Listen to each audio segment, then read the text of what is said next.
YouTube, and welcome back to this video showing how to put back together an Marzocchi XC400 fork for a bicycle. We are going to proceed first with the sub-assemblies of the fork, being the dampener, the whole tension assembly, and the boss assembly. The very first thing is going to be the dampener, which is composed of 5 pieces: the body, the mechanism inside, and the aluminum washer at the bottom. It's a very simple process. You take this part, which is sort of a retaining part, put the spring back in it, the plunger that goes at the bottom, and you simply put this thing back together like so. It simply snaps in place. It could be a bit of hard, fiddly to get in place, but it's relatively simple. Here. So this is down. Put the aluminum washer at the bottom, and the hydraulic dampener is ready to be put in the legs of the fork. The next part is going to be the stanchion, which once it's fully assembled, it will look like this. This lower part should slide very easily with no resistance. And to help you understand how these parts are machined, I prepared this drawing, which kind of shows how this thing is put together. This being the stanchion, this is the sliding collar at the bottom, which is machined with a cylindrical part and a conical part. The conical goes at the bottom.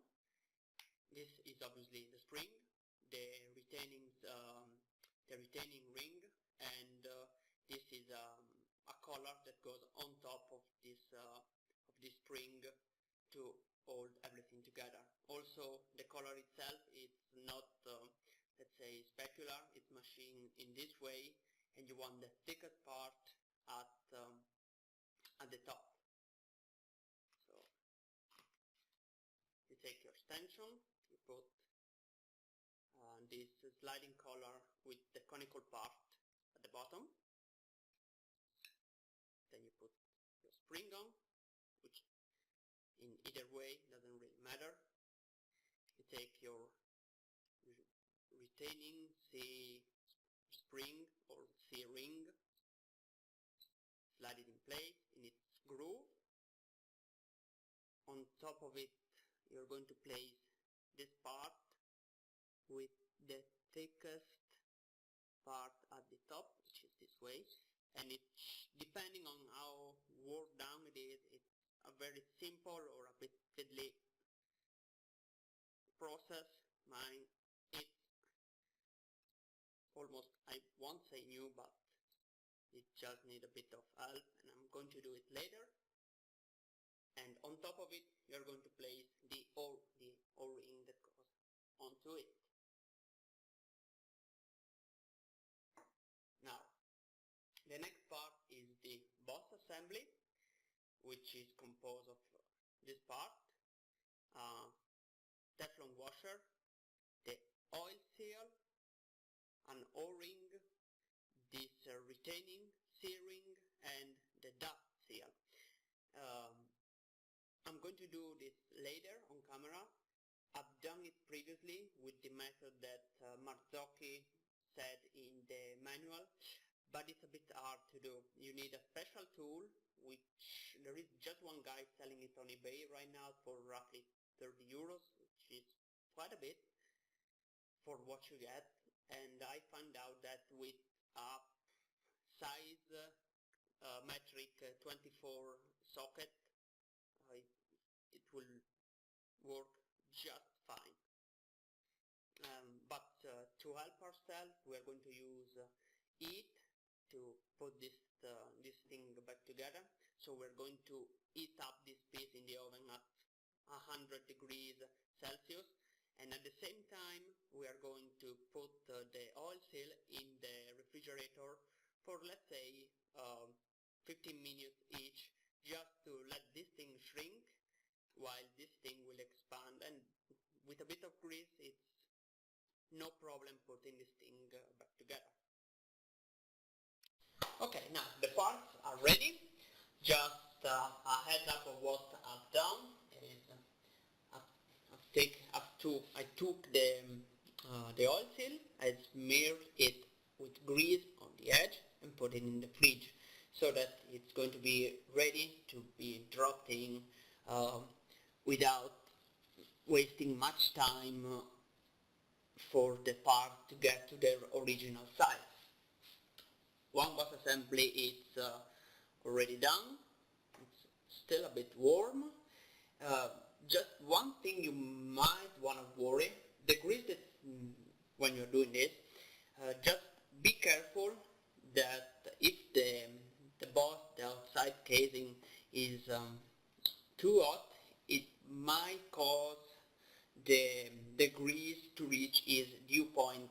So you have to remember to clean the excess water at the end of it, because you don't want water inside of this fork in general, but in any assembly, especially in this one, because on top of here there is a steel part which can rust if there is water.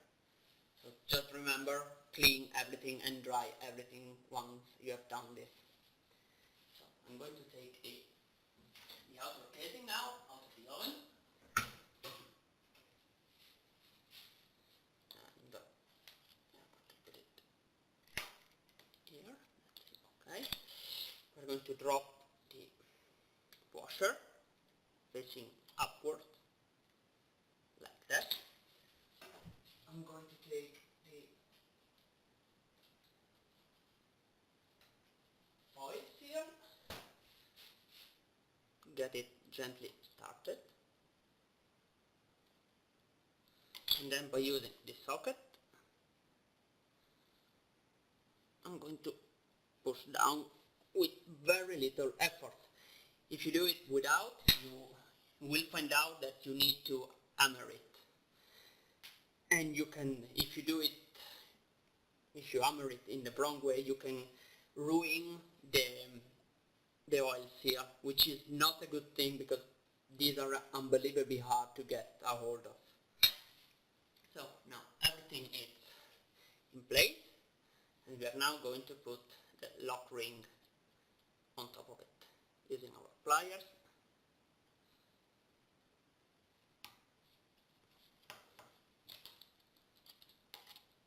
And this is still a bit hot, so I don't want to touch it. Yes. So we're going to allow this thing to cool down, and then we are ready to put the O-ring at the bottom of it, and we are done with this part. Okay, I've already done one leg of the suspension, and I'm ready to show you the other one. Now, what I really like to do is put a bit of regular grease. This is a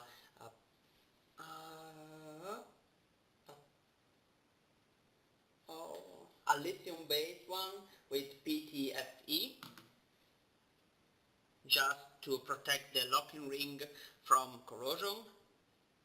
It's a standardized part, but it's better to protect it. So just apply a bit of it, not much, just a thin film on top of it. And once you have done that, you're ready to go to the next step, which is putting back on the O-ring, which goes at the bottom. And the next thing is what I like to do is lube a bit both the dust seal and the oil seal with this grease, which is zirconium.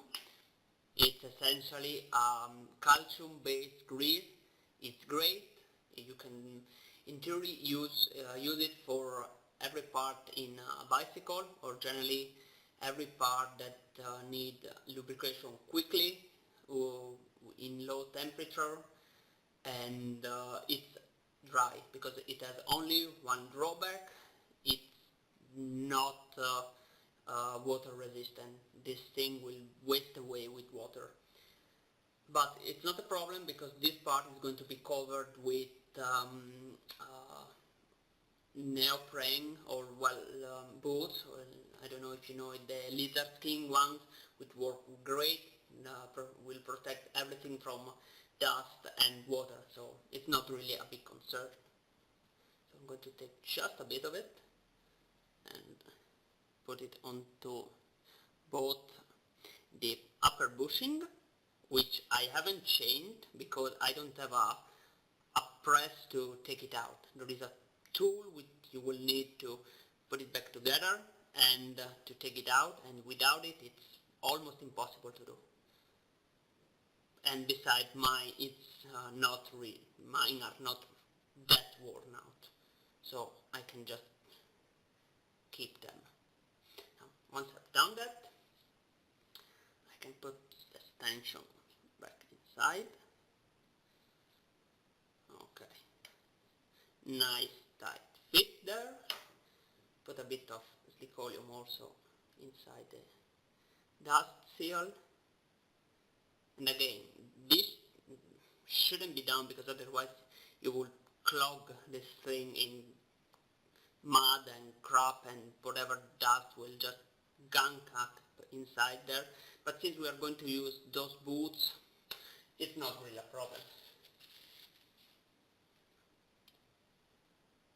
And there we have it. A complete boss and stanchion assembly put back together.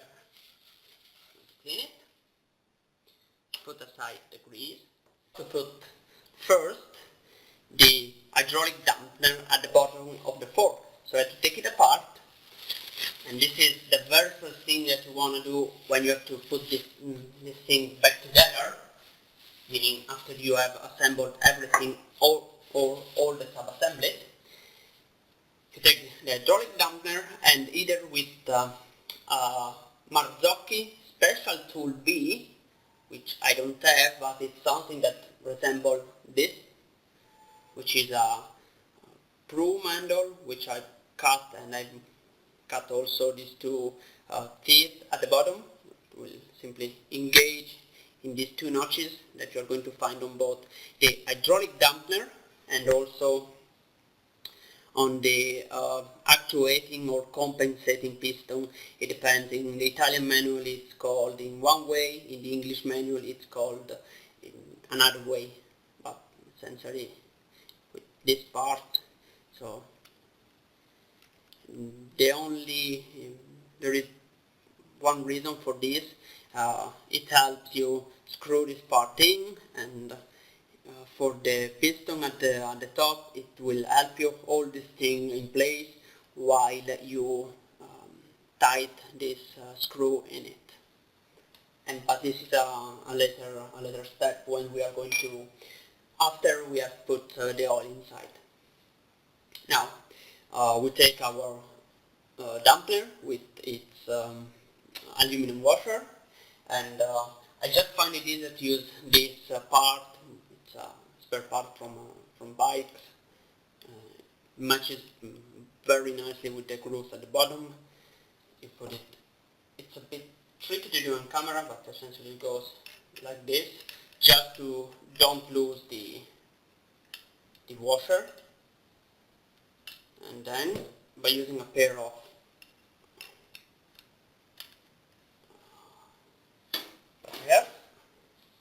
we're going to get a hold of it, and we're going to tie this thing in place. There it is. No, done. So we can now slide the tension in and tie this thing down.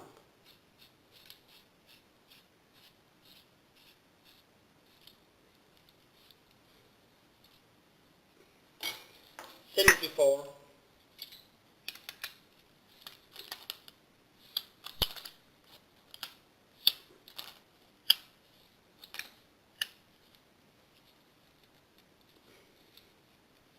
make sure it's nice and tight, because otherwise oil will leak from here, and it should be ready to go. This kind of fork, it's well, it's an old design, so it's not really ideal, and you have a very high pressure and very high wear on the oil seal, which is basically what takes everything together, so they will wear down very fast.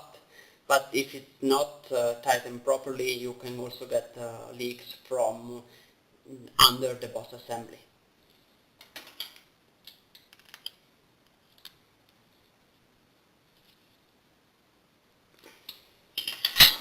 Okay, so everything's ready, and we are now ready to put the oil inside. Okay, so now for the oil. I've already done one leg of the suspension. I'm ready to do the other. There is just a bit of a problem with it. Marzocchi on its manual never specified a volumetric quantity nor a weight quantity. So you have to go with your own eyes. Marzocchi just said, if you want a regular ride with this fork, you should get the oil level at with the tension fully downward at 4 centimeters from the top. So we are going to do that.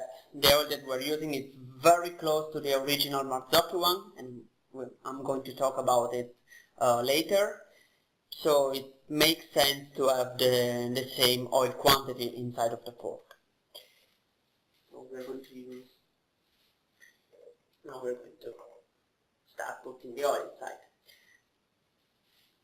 And the way this fork is put back, it's engineered essentially. You don't want to put all the oil inside at the same time, because when you assemble it, essentially there are pockets of air inside of it, and you don't want them. This fork needs a fully only oil in the bottom of it, so you don't want air. You have to drain it, and the way to drain it is you put a bit of oil and you start to work the suspension. Don't put a lot of oil, because if you put too much of oil and you start to work the suspension, it will simply squirt out of it and make a mess. So you just put a bit.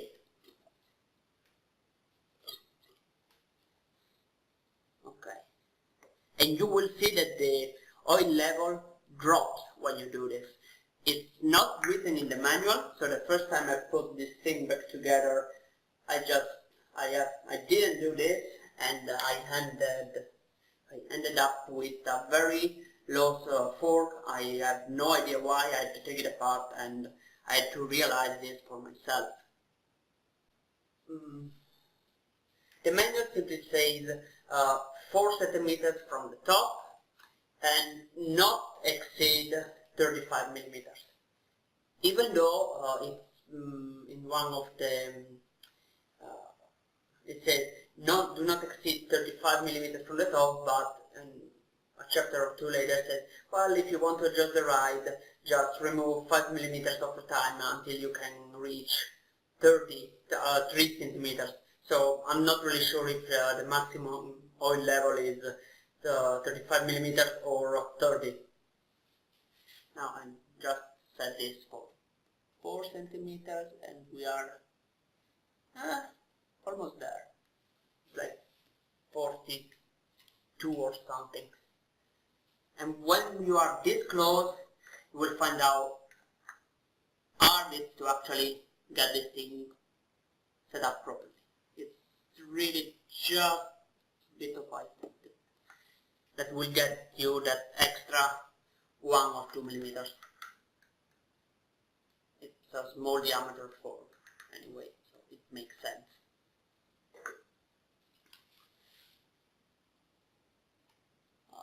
Look at that. Spot on. Also, when you measure, just remember the way this oil works. Unlike water, that if this is the edge, water will go like this. Oil will instead stick to the edge like this. So the edge is always going to be at a higher level in this sport.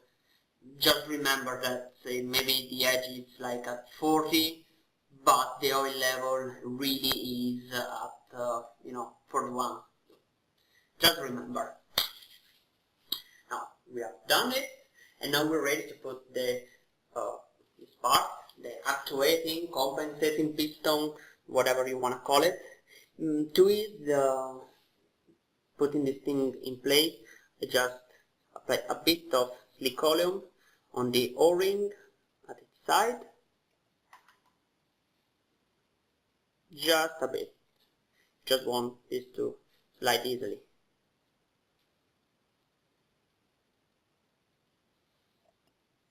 Okay. To get it started. And then we are going to gently but firmly push it in position. Get it started right, actually, because otherwise it will be a bit tricky. And this one doesn't want to cooperate.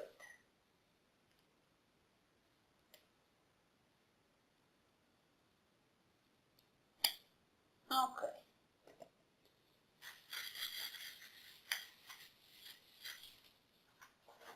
There is the hole for the screw for you to see when the bottom of it reaches the oil level, and that's when you want to stop.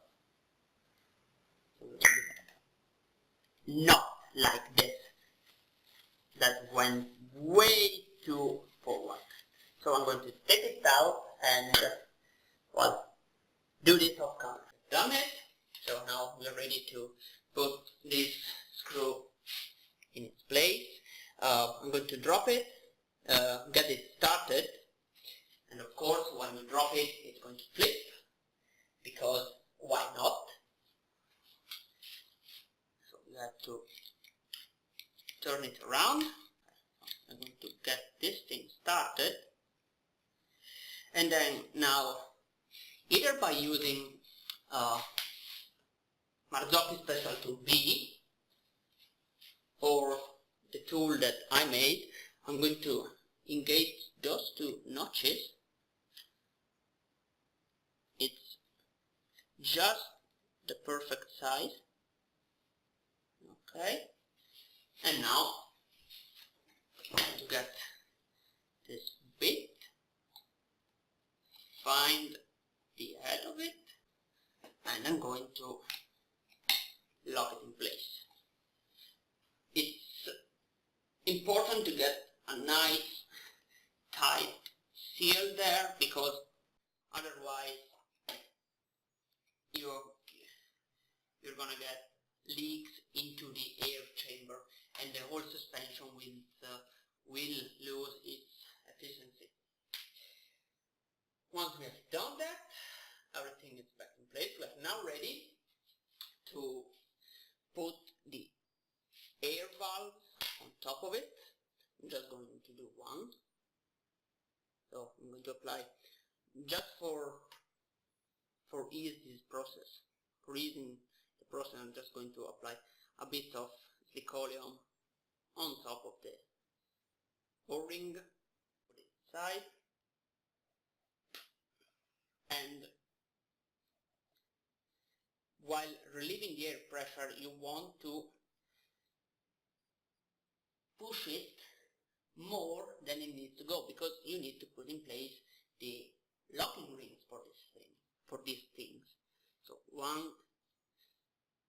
it's not doesn't matter if you push it too deep, because when you're going to put the air inside, this thing will simply pop up.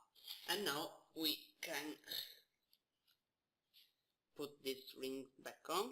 I'm just going to, I've noticed after using this fork for like 6 months, there was just a bit of rust on top of it. And since we're talking about steel, and steel for the extension, you kind of risk of, well, essentially ruining the extension from the inside. So I'm just going to drop these two parts in grease to sort of prevent it. Okay, they're both in place, and now I will simply go take the air pump. It's an old suspension. Marzocchi states that you are to get roughly 50 psi to get it work properly. More pressure means a sharper response from the fork. Less, it's a bit more duller. It really depends on you. But I found out that with modern pumps, this one goes up to 300 psi. Either you get an old one to get a really nice setup, or for this one to get 50, I have to pump it to 60 psi. That amount of air just escaped there is enough to allow the air inside to drop to 50 psi. And I'm now ready to put this thing back together. Just remember, if when you're threading in these screws here, the one for the crown, remember to tighten down everything at 11 Newton meters of torque, and which is the value that is given by the manual. One last thing, the oil that you're going to need is this one. It's Viscosity 7.5W ISO 32, meaning 32 centistocks at 40 degrees viscosity, because the original was 7.5 and 34.34 viscosity. It's not around anymore. It's really hard to get by. If you found it, it's really expensive. That one is readily available, so just buy that. It's almost identical. And one last thing, if you don't get a hold of the original oil seals, you can kind of make do with double lip axial seals 24 by 34 by 7. They are not the best option. They will last only 2 months, roughly 2.5. That's what happened to me. I had to change it twice because I couldn't find the originals. But since there is just one guy on eBay that sells them for 40 euros a piece, it's the cheapest and easiest solution. I was lucky enough to find a guy in Poland that sold the original seals for 13 euros, the couple. So in the meantime, buy axial seals. When you find fork seals for 24mm fork, just order them, because they are no longer in production. So it's an international standard, but has gone out of production for almost 20 years now. So they are really very, very hard to get by, to come by. So here they are, the forks working, intended. They are a bit stiff, obviously. There is maybe a bit 50 psi. It's a bit too much, but they work perfectly. There is no leaks. I just need to wash the leather skin and everything will be done. Okay, bye. Hope this was useful.